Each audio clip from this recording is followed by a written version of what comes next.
You want ChatGPT to recommend your brand, products, and services, right? Well, with 2.5 billion prompts per day on ChatGPT, yes, you probably do. To make that happen, though, you need something called AI Search Optimisation, and no, AI Search Optimisation is not the same as the SEO or search engine optimization that you may have been doing for the last decade. In fact, there's a recent study by our friends over at SEMrush that shows this, because when ChatGPT search cites web pages, the pages it cites are typically lower ranking, i.e. they're showing up positions 21 and below. That's like page 3 and below. And what this means is that even if you're dominating with traditional SEO, you're not necessarily going to be dominating in this new era of AI search. And if you're not showing up when the 400 million weekly active ChatGPT users are asking for recommendations in your space, then you're going to be invisible.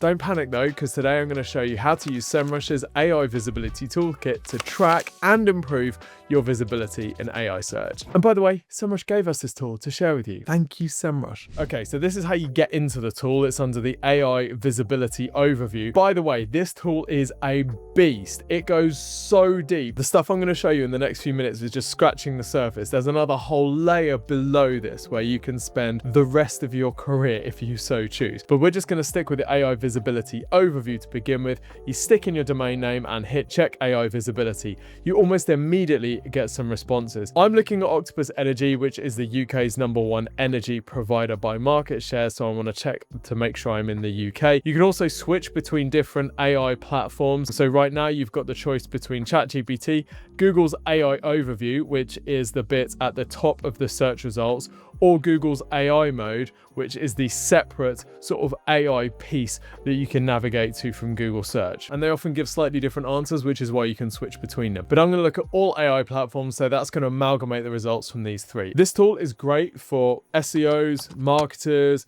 CMOs, marketing managers, even business owners that want to understand how AI tools are talking about their brand. You can also see how you're comparing to competitors, what prompts and topics you're most visible for, and it'll help you spot opportunities to improve and boost that visibility. We're going to go through all of this today. So straight away in the visibility overview, we have a quick sort of visual representation of how we're doing. We can see our visibility is 81 out of 100, which is really good. So Octopus is absolutely killing it with their AI visibility. This little chart here shows over time how visibility is doing. So we've got total visibility, the blue dot. We're doing better in AI overviews than average. We've got green for ChatGPT. We can see we're doing pretty well here. And AI mode, we're lowest, but we're still pretty low. We've also got a little dashboard over here of projected monthly audience. This is a projection of the number of people that are seeing our brand mentioned, how many mentions we've got in individual prompts, the cited pages, so how many pages we are referenced on, and then we've got this little visual audience versus mentions thing over here as well. And this will update over time as they're collecting more data. They'll be able to plot that over time. Now, underneath here, we've got a whole bunch of stuff, and it's not massively intuitive if you're used to the whole world of SEO. So let me just explain exactly what we've got here. So we've got performing topics.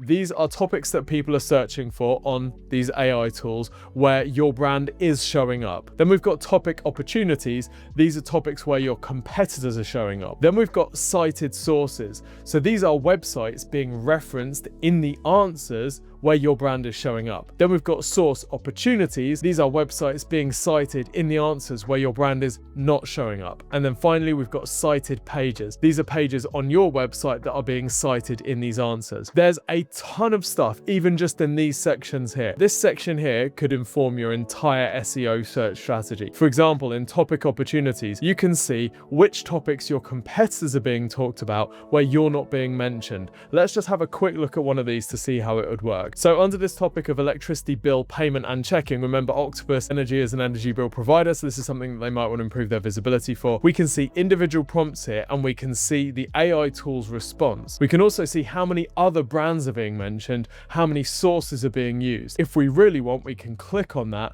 and we can see the exact prompt and response and which brands are being mentioned. So this is really useful because it allows you to dig into the topics that you're not being spoken about. Now we're going to talk about how to fix all of this stuff later and how to improve your visibility. But straight away, you could see that if you wanted to improve your visibility for prompts like this in this topic, you can either reach out to these sources and see if they'll mention you, or you could publish some content on this topic on your website in the hope that your website becomes a source and you can then influence this response. And that's just one prompt in one topic in one section. And by the way, we're still in the AI visibility overview section. This AI visibility toolkit has 3 sections, and this is just one page in one of those sections. So basically the tool is broken up into AI analysis. This shows how you're doing overall, how your competitors are doing, and what sort of prompts you're showing up for and that you might want to target. The next section is brand performance, which is all about sentiment. So how are these tools talking about your brand? What's your perception of the brand? And what questions are people asking that are bringing you up? This section, by the way, can inform your entire communication and even product strategy. It's huge. And then we've got the boost and monitor section. This is where you've got some practical next steps that you can actually start implementing in your marketing plan. So this tool gives you everything that you need to measure, compare, and implement an AI search strategy without you having to go into ChatGPT and ask questions. Okay, if you're like most people, yes, you want to see how you're doing, but you also really want to see how your competitors are doing and whether you're beating them. So let's check out the competitor research section. So what you do, you stick in your brand, you stick in some competitors that you want to track against, and you get the same sort of visibility thing, but you see how you're stacking up against others. And again, you can filter this by platform if you want. What we get from this is that Octopus Energy is winning, but only by a little bit. So this section on the competitor analysis breaks down all of the prompts that are bringing up either your brand or your competitors, and it groups them in topics. It does this to try and make it a bit more digestible so you can work out the themes that you're showing up for and where you're not. Of course, you can click on them to expand. Let's say, for example, that Octopus wanted to have more applications from graduates from university. Well, it could see that actually at the moment, they can see that EDF Energy is actually doing better in this area than Octopus. They're showing up for companies that offer degree apprenticeships on Google's AI, whereas Octopus isn't. Now, if you want to take action on this, you can literally just click create content, which is going to generate some AI content. I wouldn't publish it as is, but it might be a good first step. But you can also choose to monitor this prompt over time, and that will track your visibility as you start publishing content, maybe getting content on other websites as well. It'll monitor this prompt for your visibility so you can see how you're doing. If we switch over to the sources tab, we can see the websites that are mentioning your brand and your competitors' brands. All gives us visibility on all of the sources. If you want to find the ones that are mentioning your competitors but not you, then you can click on the missing tab, and this is going to filter them so that it shows the top websites referencing your competitors. Again, not all of these are going to be relevant. Just because they're mentioning your competitors doesn't mean they're going to be relevant for you. For example, Sizewell C is a nuclear power station, I think being built by EDF Energy, so there's no reason it would mention Octopus. But there are other sites like, for example, Samaritans, where Octopus potentially could get a mention, particularly as it's a high traffic website.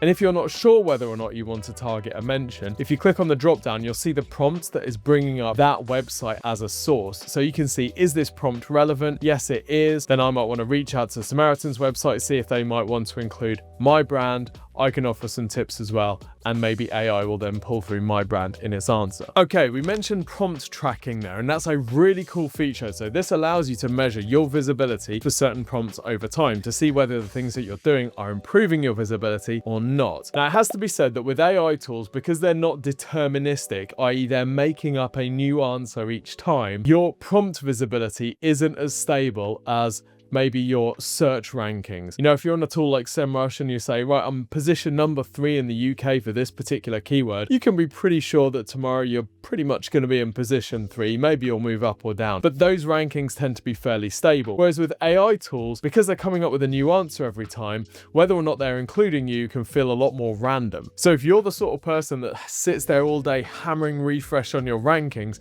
to see where you're doing, this might drive you nuts, because you're going to have to take things with a bit of a pinch of salt and instead look at the shape over time rather than getting obsessed with your visibility on any one particular day. I think that's why these visibility tools are really nice, because they work in the background. We get a really nice summary at the top here, which if you're a marketing manager, you can just literally copy and paste this and send it to your CMO. But if you're used to keyword tracking in SEMrush, then this is going to feel pretty familiar. You can see the top prompts, the ones that are bringing you the most visibility. You can see the positive impact. This is the ones where you're showing up for more than you were. Negative impact, the ones where you've actually lost a bit of visibility, and you get a quick benchmark against your competitors and how they're doing over time. Now, that's just the landscape tab of this page, of this section on the AI Visibility Toolkit. You've also got a whole bunch of other stuff. You can see how you are doing over time against each of your competitors. You can see how your visibility is changing every week against your competitors, how many times each of your pages is being cited as a source in different responses. And if you're tracking your visibility on different devices, on different platforms, you can even see how your visibility is changing by device and by platform. There is more granularity in this tracking than any other AI tool I have ever seen. SEMrush is bringing a vast amount of data to this particular party, and I'm here for it. And by the way, if you're watching this thinking I really want to have a play with this monster, then just go to exposure.ninja/AI-toolkit. That's exposure.ninja/AI-toolkit. You can see a demo with Warby Parker, or you can sign up and you can have a play with your brand. Needless to say, this is one of my favorite AI tools. It gives you so much visibility. There's so much data, so well worth having a look at exposure.ninja/AI-toolkit. All right, you've had a play, you've seen loads of stuff that you want to do. How do you start building this into a to-do list, and how do you work out what to prioritize? Well, I'm going to show you a bunch of different areas that will give you different types of to-dos, and these will depend on whether you're in the SEO team, in the content team, or even in the company leadership, because this will even give you insight on where you should focus your business strategically. I know that sounds wild, but there we go. So starting off with some of the most simple tasks, we can start identifying content topics and websites that we need to get featured on. So if we head back over to the AI visibility overview, using the topic opportunities section, we can start to identify particular topics and prompts that we want our brand to show up for. Now, you can just go straight into the prompts and dig through all of these prompts manually to see which are the most interest, but to be honest, there is so much in here that's going to take a long time. So I'd start with the topic opportunities. That allows you to see the categories, which is going to save you a bit of time. So octopus is typically very price competitive, so we're going to have a look at this topic here, which is currently not mentioning octopus: electricity cost and pricing in Ireland and the UK. Here is the prompt: can I compare electricity prices across different providers in Ireland and the UK? And octopus is not being mentioned, despite 19 other brands being mentioned and 18 sources. Over in this sources section, there is a whole bunch of high quality sources that I would want my brand to be mentioned in. So I can start to make a list of these. So first up, I might want to add this topic to my content strategy if it's something that's really relevant to my business. If I'm publishing some content on my website about this topic, there's a chance that these AI tools will then cite that and mention me. If this is a really important topic and I can see that some of these sources are highly relevant for my brand, I may actually want to target these sources with some outreach to see if I can get featured. And if it's more sources that I want to find, by going into source opportunities, I can see all the source websites that are being referenced that aren't including me. And I can either hand this list to the outreach team, or I can get to work myself. If you're used to doing SEO and using a tool like SEMrush, this is essentially your keyword research. Now, it doesn't have every single prompt ever asked, because the beauty of these AI tools and why we love them so much is that so many of the prompts being asked are completely unique. But what it does do is match your question with a prompt that it does have some information about. For example, here, the topic is suggested is high energy bills investigation, which if I have a look at all of these prompts, they are actually really close to what I'm looking for. So this might give me some ideas for prompts that I want to make sure I've got answers to on my website so that I can be cited and my brand can be mentioned. Why has my energy bill suddenly increased? This might be a topic that clogs up customer service. If I've got some content on my website about this topic, that might save them some time whilst also getting me in front of people who are potentially really unhappy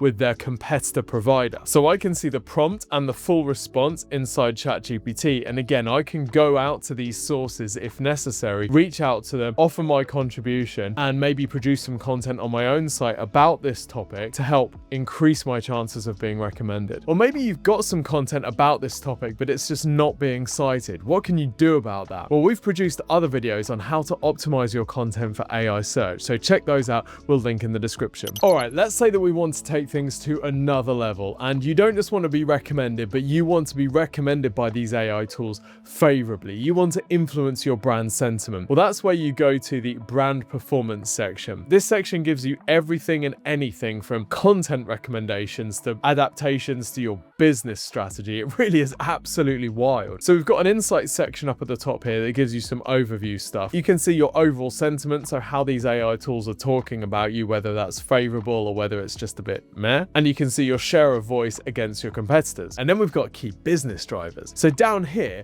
we've got how your brand is perceived across all of these different categories against your competitors. This is what I mean about marketers becoming central to actually business strategy, because we can now go to company leadership and say, hey, look, we need to improve our smart meter rollout because it's damaging our perception amongst customers and amongst these AI tools. I mean, in Octopus's case, it isn't, but if I'm Ovo, I'm taking that message to my board. If there's a particular competitor on your kill list, you can track yourself against them. I mean, not that you have a kill list, but if you did. And then at the bottom, we get the gold, your AI strategic opportunities. These are categorized according to their time frame. Short stuff is the stuff that you want to do now, medium stuff is stuff that's going to take a bit of time, and then urgent is the stuff that you want to do right now because it's impacting perception. Look at this, it's suggesting Octopus opens up its data for tariffs and grants so that it becomes the default UK reference source. That's an amazing idea. So if you want to have a play with this, go to exposure.ninja/AI-toolkit. This is a paid tool because the amount of data that goes into this is vast. But as you can see, this might not only influence your search and content strategy, it may influence your business strategy as well. And by the way, if you want to work with a company that does this all day, every day, including for some of the world's largest and most recognizable brands, then the team here at Exposure Ninja can help. We have an AI search audit process that we can run for you, which audits your brand's visibility across AI platforms and uses data from tools like SEMrush's AI Visibility Toolkit. We've won multiple global search awards for the impact that our work has had on clients' revenue, including from AI search. And we work with clients that have both an in-house team and that want to outsource that work to an agency like us. If you're interested in working with Exposure Ninja, then you can head over to our website at exposureninja.com and either contact us through the contact page or request a free digital marketing review where we'll take an initial look at your brand's visibility across these AI platforms and make some quick recommendations on how you can improve things. So if AI search optimization is one of your priorities over the next year, then contact us through exposureninja.com.